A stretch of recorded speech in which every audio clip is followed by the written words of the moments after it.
देखिए आज हम आप लोगों को पढ़ाने वाले हैं प्रकाश का अपवर्तन, रिफ्रैक्शन ऑफ लाइट। ठीक, ये जो चैप्टर बहुत इम्पोर्टेंट है, क्लास 10 में जाए तब पूछा जाता है प्रकाश का अपवर्तन।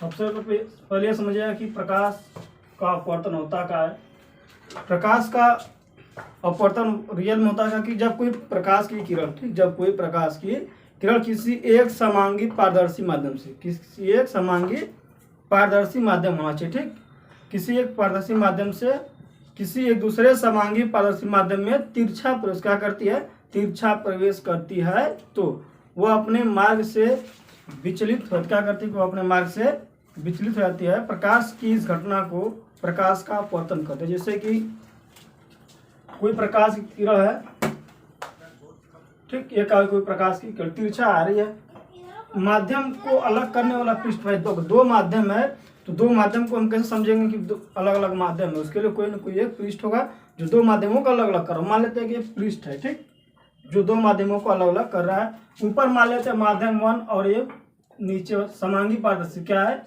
समांगी पारदर्शी माध्यम 1 और समांगी पारदर्शी माध्यम 2।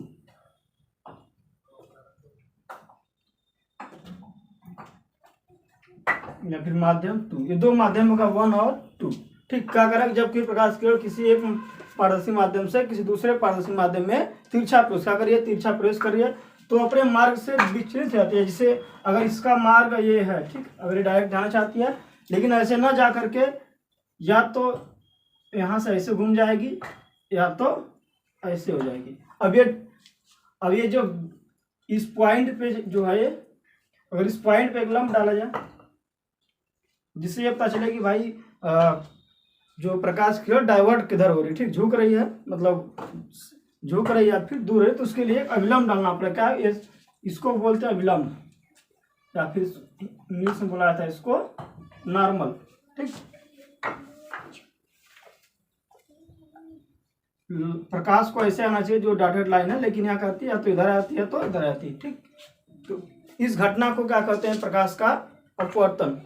क्या कहते हैं कि जब तो प्रकाश की किसी एक समांगी पारदर्शी माध्यम से किसी दूसरे समांगी पारदर्शी माध्यम में तिरछा प्रवेश करती है तो अपने मार्ग से विचलित हो जाती है।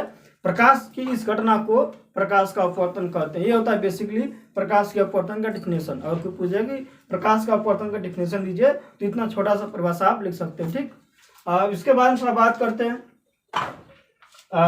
इसमें होता क्या कि दो केस और बनेगा। अगर माध्यम सघन और विरल, सघन माध्यम का मतलब ये होता है कि जो उसमें जो पदार्थ के कण होंगे बहुत पास क्या होंगे, बहुत पास होंगे। विरल माध्यम मतलब वहाँ पे क्या हो, उस एटमॉस्फेयर में प्रकाश जो अणु क्या बहुत दूर है, क्या होता है विरल माध्यम। तो माध्यम दोनों हो सकता है, ऐसा तो नहीं कि भाई दोनों तरफ सेम कंडीशन हो। भाई किसी न किसी प्रकाश जाएगा तो या तो अलग होगा, भाई एक ही माध्यम में तो प्रकाश एक ही किरण रेखा में चल जाएगी, उससे मतलब वहाँ तो प्रकाश का अपवर्तन नहीं होगा। ठीक, क्या करे, सीधे एक रेखा में गमन कर जाएगी। लेकिन अपवर्तन तब होगा जब आपका माध्यम चेंज हो। क्या होगा, माध्यम चेंज होगा। मान लेते हैं कोई प्रकाश की किरण जो है हवा से आ रही है, जैसे यहाँ पर क्या है, पानी है, क्या है, मान लेते ऊपर हवा नीचे पानी है। ठीक, तो माध्यम 1 हो गया, माध्यम 2। हवा क्या होगा, विरल माध्यम हो गया, पानी का हो गया आपका सघन माध्यम हो गया। तो माध्यम अलग हो सकता है। तो क्या करिए, ऊपर पानी ले लीजिए, नीचे का ले लीजिए, आप लोग हवा ले लीजिए, तो भी माध्यम अलग अलग हो सकता है। ठीक, तो दो माध्यम हो सकता है, सघन और विरल। दोनों केस में अलग अलग बन जाएगा कि जब कोई प्रकाश की विरल माध्यम से सघन माध्यम में क्या होगी, विरल माध्यम से सघन माध्यम में जाएगी। ठीक, एक फिगर और बना लीजिएगा, 2 फिगर। ये तो आपका बेसिक होगा। क्या होगा, ये बेसिक। जब कोई प्रकाश की विरल माध्यम, इसको मान लेते हैं हम लोग विरल माध्यम मतलब पदार्थ के कण का वो दूर होगी। ये क्या है, सघन माध्यम। क्या मान लेते हैं, सघन माध्यम। इस केस में क्या होगा, जबकि प्रकाश के विरल माध्यम से सघन माध्यम में तिरछा प्रवेश करती है तो एक आपका अभिलंब, एक है अभिलंब, बीच वाला क्या आपका अभिलंब है। यदि विरल है ऊपर, मतलब बहुत, जैसे कि आप सड़क पर चल रहे हो, हाईवे है, खूब जगह सारा है, तो आप पैर फैला के जा रहे हो खूब आराम से। जैसे सघन माध्यम में जाएंगे आपका सिकुड़ना पड़ेगा गली एरिया में, तो उस केस में क्या होता है कि वह अभिलंब की ओर झुक जाती है। क्या होती है, क्या होता है, झुक जाती है। जबकि प्रकाश किरण विरल माध्यम से सघन माध्यम तिरछा प्रवेश करती है तो अविलंब की ओर झुक जाती, क्या करती है, अविलंब की ओर झुक जाएगी, जैसे कि अविलंब इसके तरफ यहाँ पर सिकुड़ जाएगी, ठीक, झुक जाएगी। ऐसा कब होता है, जब विरल माध्यम से सघन माध्यम में तिरछा प्रवेश करती है तो, ठीक। अगर कोई पूछ जाए कि कोई प्रकाश किरण विरल माध्यम से सघन माध्यम में तिरछा प्रवेश करती है तो क्या होती है, तो आपका आंसर जवाब होना चाहिए कि अविलंब की ओर क्या करती है, झुक जाती। क्या करता है, अविलंब की ओर झुक जाती है। अगर वही चीज को उल्टा कर दी जाए कि सघन माध्यम से विरल माध्यम में जा रही है, अगर ये कहें कि हम कोई प्रकाश की ओर सघन, ये काम मान लेते हैं हम लोग सघन माध्यम, नीचे काम मान लेते हैं हम लोग विरल माध्यम। जबकि प्रकाश की ओर सघन माध्यम से विरल माध्यम में प्रवेश करती है, विरल है, विरल का मतलब क्या कि ये फैल जाए, क्या होगा, फैल जाएगा। तो उस केस में क्या होता है कि अविलंब से दूर रहती, क्या होती है, अविलंब से दूर रहती, ठीक है। विरल से सघन में जाएगी और सघन से विरल माध्यम में जाएगा तो अविलंब से दूर हो जाएगा, और विरल से सघन में जाएगा तो अविलंब की ओर झुक जाएगी। दो केस और बनते हैं यहाँ पे। अब इसके नियम के बात कर लेते हैं। और ये जो किरण आ रही है ना, ये वाली बड़ी वाली, इसको बोलते हैं हम लोग आपतित किरण, क्या बोलते हैं, इंसिडेंट रे, ठीक, आपतित किरण, ठीक, आपतित किरण। ये क्या होता है, हमारा आपतित किरण होता है। और जो दो माध्यमों को अलग कर रहा है, ये परावर्तक पृष्ठ, क्या होता है, परावर्तक नहीं, ये पृष्ठ बोलते हैं, परावर्तक, ठीक, पारदर्शी पृष्ठ होता है। क्या होता है, एक पारदर्शी पृष्ठ होता है, ठीक। आपका पृष्ठ ऐसा होता है, आपको जो परावर्तक पृष्ठ होता है उसमें प्रकाश के परावर्तन में होता है कि आपका पृष्ठ का होना चाहिए, आप परावर्तक होना चाहिए जहां से लाइट रिफ्लेक्ट हो सके। लेकिन यहाँ पर क्या होना चाहिए, आपका पृष्ठ पारदर्शी होना चाहिए। पारदर्शी मतलब जिसमें प्रकाश आर पार दिखाई दे सके, ठीक, क्या होना चाहिए, पारदर्शी पृष्ठ होना चाहिए। यह होता है आपतित किरण। अब जैसे ही परावर्तक पृष्ठ से टकरा करके अपने जब मार्ग से डाइवर्ट होती है, उस किरण को बोलते हैं हम लोग अपवर्तित किरण, ठीक। ये किरण और ये किरण क्या, अपवर्तित किरण। ये तो बेसिक लाइन है जिस जाना चाहिए, लेकिन वास्तव में ऐसा होता नहीं, ठीक। या तो झुक जाती है या तो दूर जाती है विलंब से। ये दोनों किरण क्या है, आप अपवर्तित किरण, ठीक, क्या है, अपवर्तित किरण। ये दोनों किरण क्या है, अपवर्तित, ये भी अपवर्तित है और ये भी अपवर्तित है, ठीक। और ये बीच में जो है ये रेखा, वो क्या है, विलंब है, क्या है, वो अविलंब है। तो इसमें दो नियम बनता है। और देखिए ये वाला एंगल जो होता है अविलंब और आपतित किरण के बीच के एंगल जो होता है उसको बोलते हैं आई या फिर आपतन कोण। क्या बोलते हैं इसको, आपतन कोण। अविलंब और आपतित किरण के बीच का कोण क्या होता है, आपका होता है आपतन कोण या फिर इंसिडेंट एंगल। और ये जो अविलंब और ये अपवर्तित किरण के बीच का कोण होता है वो होता है अपवर्तन कोण। देखिए दो केस बना दिए हैं। तो अगर जब प्रकाश किरण जो होगी विरल माध्यम से, अरे विरल से सघन में आएगी तो ऐसा केस बनेगा, ये वाला लाइन 1 नंबर। तो ये इधर का मतलब नहीं है। अगर विरल से सघन में जा रहे हैं तो झुक जाइए तो आप फिगर ये बनेगा। जब वही सघन से विरल में जाए तो ये वाला फिगर बनेगा। तो यहाँ पर दो एंगल हो सकता है। देखिए जब 1 के लिए जब विरल से सघन में आ रही थी, ये वाला 1 नंबर बनेगा तो इसको आर मान लेंगे। अगर 2 नंबर ऐसा होगा कि भाई इसको उल्टा कर दिया गया हो कि आपका जो विरल से सघन में आ रही हो, सघन से विरल में आ रही हो, तो यहाँ से ये वाला कोण बनेगा आर, ये वाला कोण क्या होगा, आर होगा, ठीक। ये पूरा आर होगा और ये 2 अलग बन गए, ठीक। इसको बोलते हैं हम लोग अपवर्तन कोण। क्या बोलते हैं इसको, अपवर्तन कोण। अपवर्तन कोण या रिफ्रैक्टेड एंगल, क्या बोलते हैं, रिफ्रैक्टेड एंगल। परावर्तन का बोलते थे रिफ्लेक्टेड एंगल, इसमें बोलते हैं रिफ्रैक्टेड एंगल। तो ये क्या होता है, अब देखिए नियम इसमें 2 होते हैं। अब बेसिक समझ गए कि अपवर्तन कोण क्या होता है, आपतित किरण क्या होती है, पृष्ठ क्या है, सघन माध्यम में प्रवेश लाइट कैसे गुजरती है, विरल से कैसे जाती है। उसके बाद होता है कि नियम इसमें 2 होता है। नियम 1 होता है कि आपतित किरण, ये जो आपतित किरण है, ठीक, और ये अपवर्तित किरण और अविलंब तीनों एक ही तल पर होता है। क्या होता है, तीनों एक ही तल पर, जैसे ये पॉइंट तल एक ही है, तीनों चीज कार्य एक ही तल पर हो रहा है, ठीक। नियम नंबर 1। दूसरा होता है कि अपवर्तन कोण और आपतित किरण। क्या होता है, आपतित किरण का ज्या और अपवर्तित किरण, अरे सॉरी, आपतन कोण का ज्या और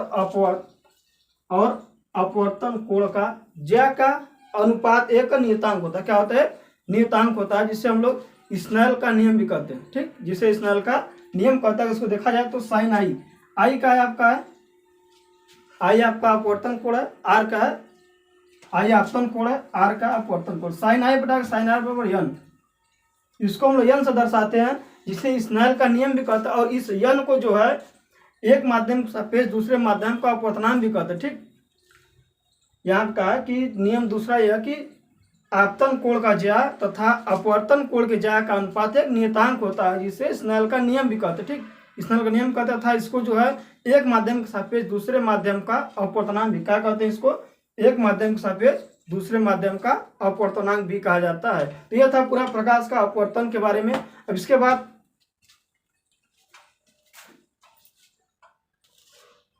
अब देखिए दूसरा टॉपिक इसमें है कि क्रांतिक कोण क्या होता है और पूर्ण आंतरिक परावर्तन क्या होता है। भी बहुत एक इम्पॉर्टेंट चैप्टर है। ठीक, इससे बहुत सारे एग्जामों में कि आता भी है कि एग्जाम्पल देगा कि मृगरचिका जैसे या फिर रेगिस्तान में कोई चीज़ है, या फिर कोलतार की सड़क है उस पर कोई चीज़ उल्टा क्यों दिखाई देती है, तो ठीक, या फिर हीरे क्यों चमकता है। तो इस प्रकार का प्रश्न दे देता है और 4 ऑप्शन देगा किस प्रकार से किस घटना का कारण होता है। ठीक, तो उसके लिए आपको जानना जरूरी है। पहला, क्रांतिक कोण क्या होता है। क्रांतिक कोण, ठीक, क्रिटिकल एंगल इसको बोला जाता है, क्रिटिकल एंगल। और एक होता है पूर्ण आंतरिक परावर्तन, टोटल इंटरनल इंटरफेस। ठीक, पूर्ण आंतरिक परावर्तन, टोटल इंटरनल रिफ्लेक्शन, इसको बोला जाता है पूर्ण आंतरिक परावर्तन।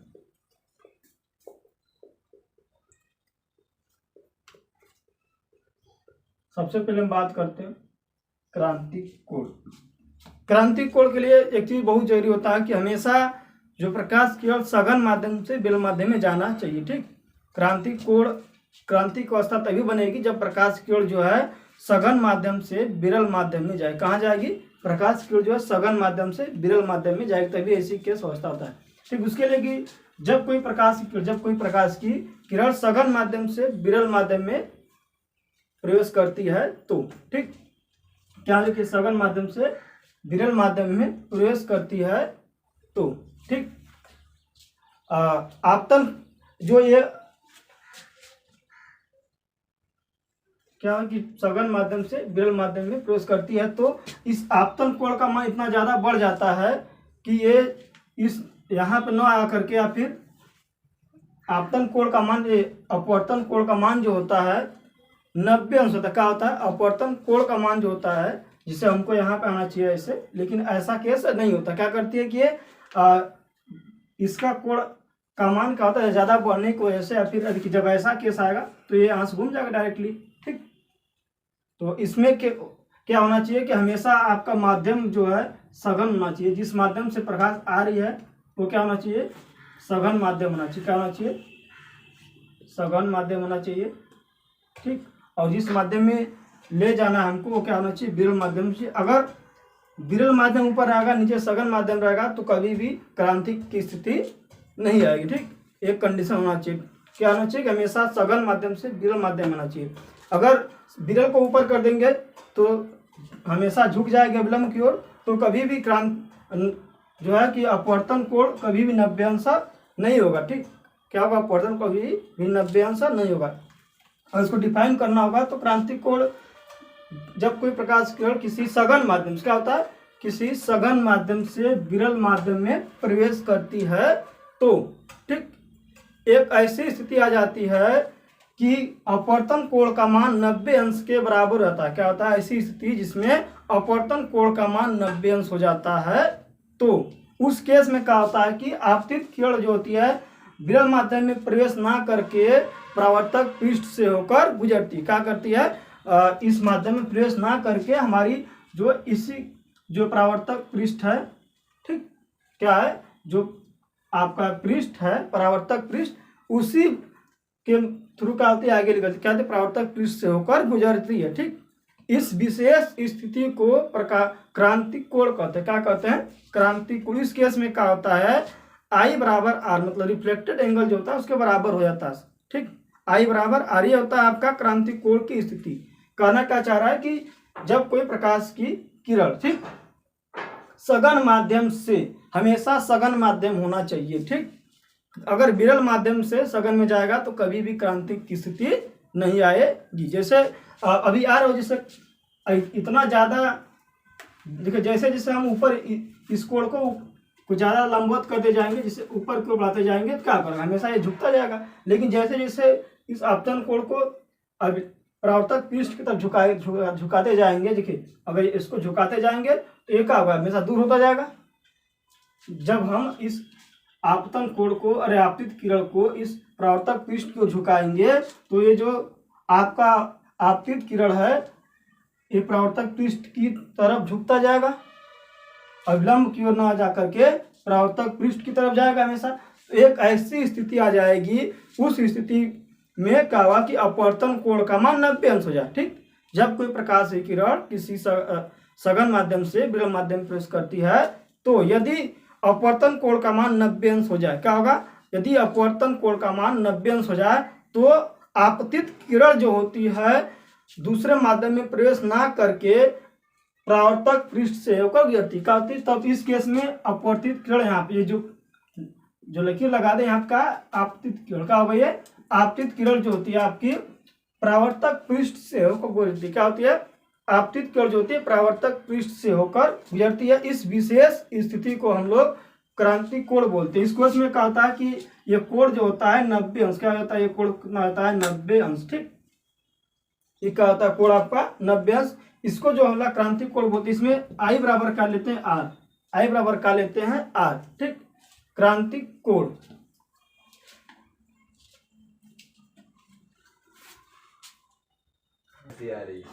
क्रांति कोण आप समझ गए होंगे क्या बोला गया कि जब कोई प्रकाश की किरण होता है सघन से विरल माध्यम में जाती है तो, ठीक, क्या होता है कि सघन से विरल माध्यम में जाती है तो आप अपवर्तित किरण, ये जो क्या होता है आपतन कोण, क्या होता है अपवर्तन कोण, क्या होता है अपवर्तन कोण। ठीक, इसको आपतित नहीं रहेगा, ये अपवर्तित रहेगा, अपवर्तित किरण रहेगी। अपवर्तन कोण का मान क्या होना चाहिए, 90 अंश हो जाए। क्या होगा, अपवर्तन कोण का मान 90 अंश हो जाए तो उस स्थिति में अपवर्तित किरण जो होती है दूसरे माध्यम में न जा करके परावर्तक पृष्ठ से होकर गुजरती है। इस विशेष स्थिति को क्रांतिक कोण कहा जाता है। क्रांतिक कोण अगर बनाना फिगर तो सिंपल फिगर आप ऐसा बने। ठीक, ये हमारा आपतित किरण था और ये क्या होगा, परावर्तक पृष्ठ से होकर के आपका अपवर्तित किरण निकल जाएगी। उस स्थिति में क्या होगा, ये देखिए कोण कितना 90 अंश, 1 2 3 4 चौथांश है, ये पूरा कोण क्या है 90 अंश। ठीक, ये होता है आपका क्रांतिक कोण। उसके बाद आता है पूर्ण आंतरिक परावर्तन। क्या होता है, पूर्ण आंतरिक परावर्तन भी यही केस में होता है। ठीक, पूर्ण आंतरिक परावर्तन में भी सघन माध्यम से विरल माध्यम की ही बात करता है, दोनों केस। ठीक, कभी भी विरल से सघन की बात नहीं करेगा। पूर्ण आंतरिक परावर्तन में सेम चीज है। उसमें क्या होता है कि क्रांतिक कोण का मान इतना ज्यादा हो जाए, ठीक, क्रांतिक कोण का मान आपतन कोण का मान और अपवर्तन कोण का मान क्रांतिक कोण से अधिक हो। जब कोई प्रकाश की किरण सघन माध्यम से विरल माध्यम में प्रवेश करती है तो अपवर्तन कोण का मान क्रांतिक कोण से अधिक हो जाए। क्या हुआ, कि अपवर्तन कोण का मान क्रांतिक कोण से अधिक हो जाए तो क्या होता है कि अपवर्तित किरण दूसरे माध्यम में प्रवेश ना करके परावर्तन के नियम को फॉलो करती। क्या करती है, परावर्तन के नियम को फॉलो करती है। इसका मतलब परावर्तन नियम फॉलो करने का मतलब क्या है कि परावर्तक पृष्ठ से होकर के उसी माध्यम में गुजर जाती। क्या होती है, जिस माध्यम में से उग जाती है उसी माध्यम में गुजर जाती है। परावर्तन के नियम का फॉलो करने का मतलब यह है, ऊपर सघन माध्यम था, नीचे आपका विरल माध्यम है। पूर्ण आंतरिक परावर्तन क्या होता है, टोटल इंटरनल रिफ्रैक्शन पूर्ण आंतरिक परावर्तन।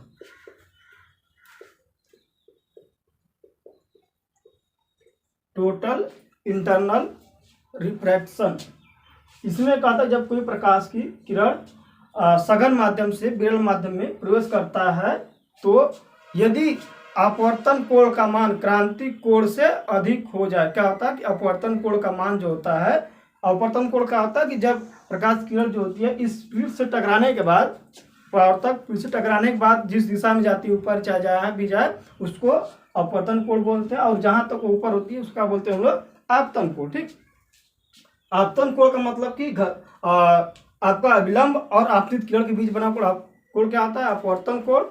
आपतन कोण। उसके बाद अविलंब और अपवर्तित किरण के बीच बना कोण क्या होता है आपका? अपवर्तन कोण। रिफ्रैक्टेड इंसिडेंट एंगल और रिफ्लेक्टेड एंगल। रिफ्लेक्टेड होता है आपका परावर्तन में, इसी को इंसिडेंट को आई दिखा देते हैं और रिफ्लेक्टेड को आर। ठीक, तो पूर्ण आंतरिक परावर्तन में क्या कर रहा है कि जबकि प्रकाश किरण सघन माध्यम से विरल माध्यम में प्रवेश करती है तो ठीक क्या होता है कि उस केस में प्रवेश करती है तो यदि जो है कि रिफ्लेक्ट आपका अपवर्तन कोण, यदि अपवर्तन कोण का मान क्रांतिक कोण से अधिक हो जाए, क्या हो जाए? अपवर्तन कोण। जैसे यहाँ पर आ रही प्रकाश की ओर, अपवर्तन कोण का मान ऐसे जाना चाहिए, लेकिन यहाँ पर ना जा करके एक है ये वाली स्थिति आपका अपवर्तन की स्थिति, क्रांतिक कोण की थी। यहाँ से जैसे लाइट आई थी यहाँ से गुजर गई थी, क्रांतिक की स्थिति थी। तो यहाँ पर कोण कितना था? 90 अंश था। तो कह रहा कि यदि जो है अपवर्तन कोण का मान 90 अंश से अधिक हो जाए या फिर क्रांतिक कोण से अधिक, अब कहीं सिंपल भाषा में लिखा हुआ कि यदि जो है अपवर्तन कोण का मान क्रांतिक कोण से अधिक हो जाए या 90 अंश से अधिक हो जाए तो ठीक क्या करें? 90 अंश से अधिक हो जाए तो उस केस में क्या करता है कि प्रकाश के परावर्तन के नियम को फॉलो करता है। प्रकाश का परावर्तन का होता है जबकि प्रकाश की किरण किसी परावर्तक पृष्ठ पर टकराती है तो पृष्ठ से टकराने के बाद पुनः उसी माध्यम में वापस लौट जाती है। क्या होती है? पुनः उसी माध्यम में वापस लौट जाती है। तो ऐसा फिगर जो बनता है पूर्ण आंतरिक परावर्तन का बनता है। क्या बनता है? तो उस केस में क्या होता है, जब आपका पृष्ठ होता है, आपका जो पृष्ठ है वह एक परावर्तक पृष्ठ की तरह काम करता है। क्या होता है? परावर्तक पृष्ठ की तरह काम करता है। ठीक, तो उस केस में क्या बनेगा आपका? ऐसा बन जाएगा। ठीक, तो इस घटना को प्रकाश का पूर्ण आंतरिक परावर्तन कहते हैं। ठीक, अगर डिफिनेशन लिखना हो, जब कोई प्रकाश की किरण सघन माध्यम से विरल माध्यम में प्रवेश करती है तो यदि जो है आप अपवर्तन कोण का मान क्रांतिक कोण के से अधिक हो जाए, अपवर्तन कोण का मान जो है, अपवर्तन कोण समझ गए हम क्या होता है कि अपवर्तन कोण का मान क्रांतिक कोण से अधिक हो जाए तो क्रांतिक कोण यहाँ पर था आपका 90 अंश का, जब इससे अधिक का मतलब भाई ये तो यहीं से ऊपर गुजर जाएगी, क्या होगा? ये इधर ना आकर के यहाँ से गुजर जाएगी। तो जब ऐसा कब होता है? जब आपका परावर्तन होता है। ठीक, तो यदि जो है कि अपवर्तन कोण का मान क्रांतिक कोण से अधिक हो जाए या फिर 90 अंश से अधिक हो जाए तो वह प्रकाश के परावर्तन के नियम फॉलो करती है और इस प्रकार की घटना को हम लोग पूर्ण आंतरिक परावर्तन क्या बोलते हैं? पूर्ण आंतरिक परावर्तन। तो पूर्ण आंतरिक परावर्तन का फिगर ये बनेगा। क्या बनेगा? पूर्ण आंतरिक परावर्तन का फिगर। अब ये आपतित किरण आई और यहाँ से टकरा करके उसी दिशा में ये क्या होगा? अपवर्तित किरण। क्या होगा? ये अपवर्तित किरण। ठीक, अपवर्तित किरण। इस घटना को हम लोग क्या बोलते हैं? प्रकाश का पूर्ण आंतरिक परावर्तन। जैसे हीरे में चमक जो होती है, ठीक, हीरे में चमक किस कारण होती है? पूर्ण आंतरिक परावर्तन का। जैसे रात में तारे का टिमटिमाना किसके कारण होता है? प्रकाश के अपवर्तन का होता है। तो इस प्रकार की घटनाएं पूछा जाता है परीक्षाओं में। ठीक है, धन्यवाद।